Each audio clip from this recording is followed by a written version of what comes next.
So thank you very much, Chicago. That was awesome. Those two teams, really cool, Smart Docs and Saga. And thanks so much, Ben, for hosting. Absolutely. Thanks, David. All right. So now, welcome back to New York. I'm here now with Kate Humphrey. Kate has been the senior instructor for the Grace Hopper program. And Kate, why don't you introduce us a little bit on yourself and the Grace Hopper program and the projects that we're expecting to see today? Yeah.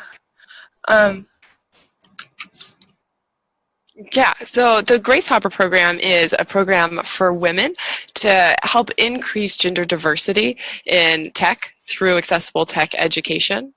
And Grace Hopper is a little bit unique because it has a deferred payment model, and we have the same curriculum that Full Stack has, just a unique learning environment. And we do exactly the same thing, so everything you know about Full Stack translates over to Grace Hopper. And to start us off, we are going to have Witch's Brew introduce their project. It's an addictive and creative collaborative game. It has run into a number of challenges, especially with regards to graphics and having a real-time multiplayer interface. And let's have Witch's Brew tell us more about it. Hi, I'm Betty Lynn, and I'm excited to introduce my teammates, Sarah Hubschman, Jin Lin, and Rachel Berkowitz. Our capstone is Witch's Brew, a real-time collaborative party game inspired by Space Team. We built it for the web with a mobile-optimized design so you can play it on both desktop and mobile devices. And we chose this project for the challenge of building a multiplayer game. Plus, it's the kind of fun game we would actually play with our friends. And now Sarah's going to walk through how to play.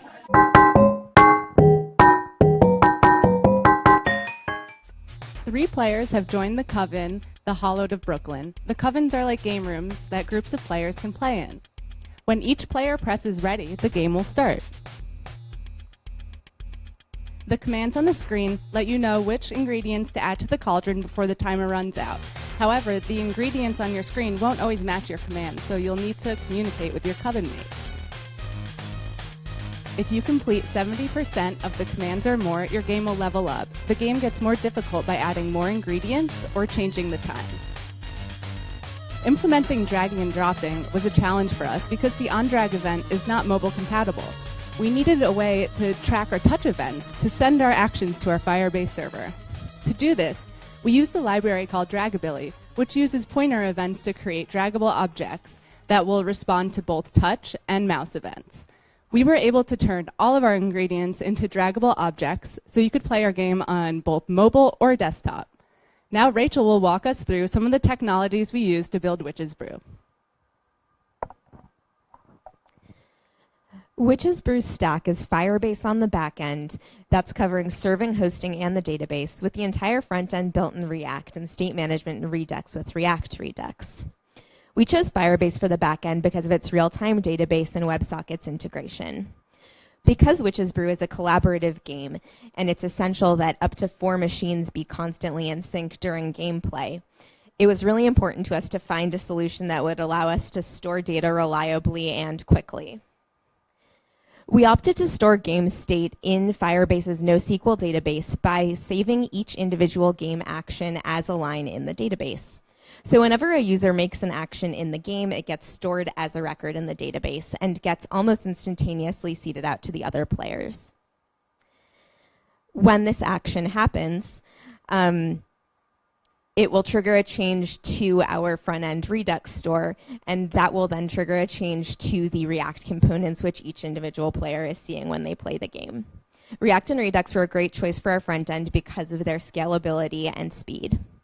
However, even with an appropriate stack, we still had issues with syncing player states, and Jin's going to talk about how we solved that.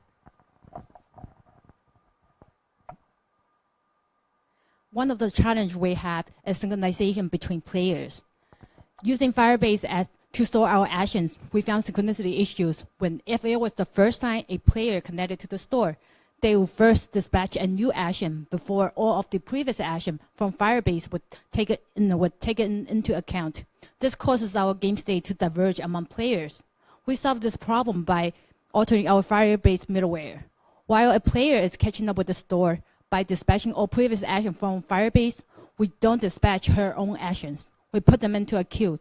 When her store is up to date, then we push her actions to the Firebase, and all players can start dispatching them. And this way, our game state will be consistent.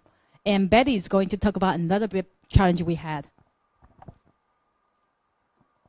So our game timer was actually an interesting problem because of how deeply tied it is to our gameplay. On top of needing to render a countdown, the timer needs to start when a player gets an ingredient, stop when the command is fulfilled or when the time runs out, and restart if there are more commands.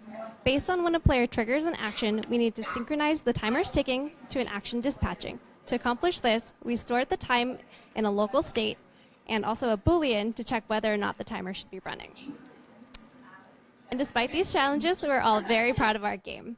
Early on, we decided that we wanted to make something delightful, whimsical, original, and ambitious. And we're really excited to share Witch's Brew with you today. So check us out at playwitchesbrew.com.